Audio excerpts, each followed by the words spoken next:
Most people think the Tinder Swindler story is about romance, or heartbreak, or one pathological liar who took things too far. But that's not what this story is really about. This is the story of how love itself became a financial instrument, how trust was turned into collateral, and how a single man exploited a system so perfectly designed to reward appearances that, for years, nobody stopped him. Not the banks, not the platforms, not even the people who suspected something was wrong. And by the end of this video, you'll realize something unsettling. The scam didn't work because he was a genius. It worked because modern society made it inevitable. Simon Leviev didn't start as a mastermind criminal. He didn't invent new technology. He didn't hack servers or break encryption. What he did was far simpler and far more dangerous. He understood one thing better than almost anyone else.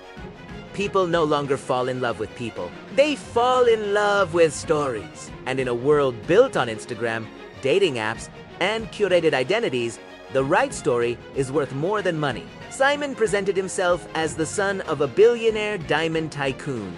Private jets, bodyguards, five-star hotels, champagne breakfasts, and last-minute flights across Europe. His Tinder profile wasn't selling companionship. It was selling proximity to power. And that's where the scam truly began, because the women he targeted weren't chasing luxury. They were chasing certainty. The feeling that they had finally met someone exceptional. Someone rare. Someone who couldn't possibly be lying because the lifestyle itself seemed to confirm the truth. Here's the first uncomfortable reality. The private jet photos were real. The hotels were real. The dinners were real.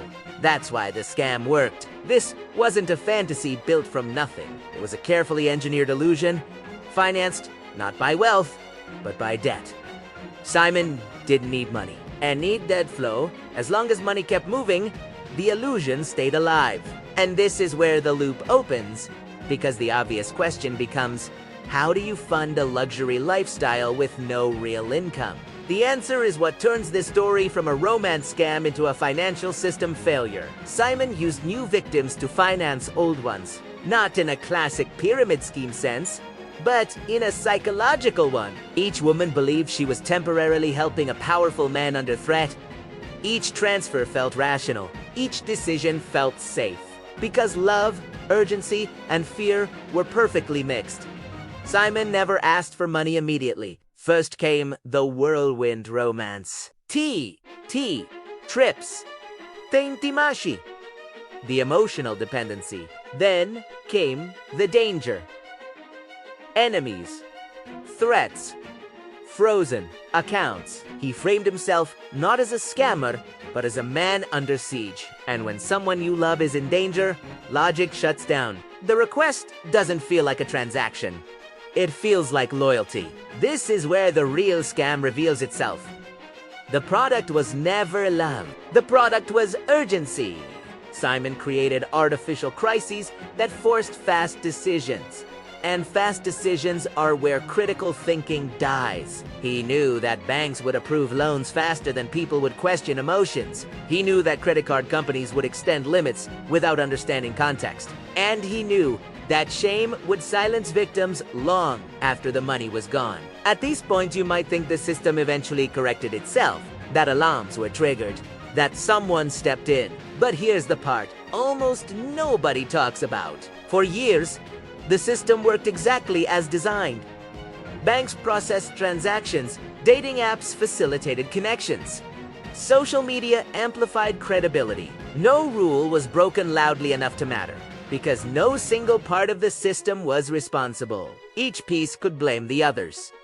And here's the promise I want you to hold on to, because it is the key to understanding everything that comes next. By the end of this story, you'll see that Simon Leviev wasn't exploiting people. He was exploiting incentives, and those incentives still exist. Simon rotated identities constantly. New names, new countries, new profiles. But the pattern never changed. Display success, create intimacy, introduce danger, request money, disappear. Repeat. What's terrifying is how scalable this model is. You don't need charm, You don't need intelligence. You just need a believable narrative and access to credit. The women who lost money weren't naive. Many were successful professionals, intelligent, independent. But intelligence doesn't protect you from emotional manipulation when the environment is designed to reward surface-level trust. Dating apps compress intimacy. They accelerate emotional timelines, they create artificial closeness with strangers, and scammers thrive in compressed timeframes. This wasn't just Simon's scam. This was the monetization of loneliness, a market where attention is currency, validation is leverage, and appearance is proof. Simon understood that the most powerful financial instrument in the modern world isn't cash. It's belief. Eventually, the story collapsed. Victims connected. Patterns emerged. The illusion cracked. But Edmonton, the consequences were disturbingly mild. Simon served little to no real jail time. He reappeared online, new ventures, new audiences. The system didn't just fail to stop him, it allowed him to rebrand. And this is where the final loop closes. Because if this were truly about stopping one man, the story would end here. But it doesn't. Romance scams are now one of the fastest growing forms of financial fraud worldwide. Billions lost every year. The tactics are identical. The platforms are larger. The scale is global. So the uncomfortable question isn't how Simon Leviev fooled so many people. The real question is, why the system still makes it easy. Why platforms profit from engagement without accountability. Why banks automate trust. Why identity is optional and verification is superficial. And why society keeps confusing visibility with legitimacy. The Tinder Swindler wasn't an anomaly. He was a prototype.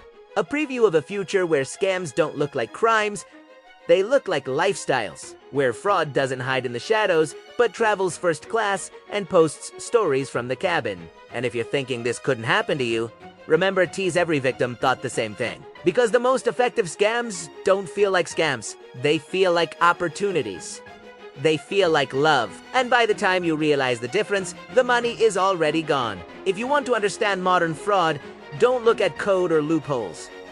Look at incentives. Look at platforms. Look at what society rewards. Because as long as status is believable, debt is easy, and trust is automated, this economy of fake romance will keep growing. And if you want more stories like this, stories that expose not just who scammed, but how the system allowed it, subscribe to the channel. Because the next scam won't come from the dark web. It'll come from a profile that looks just like everyone else.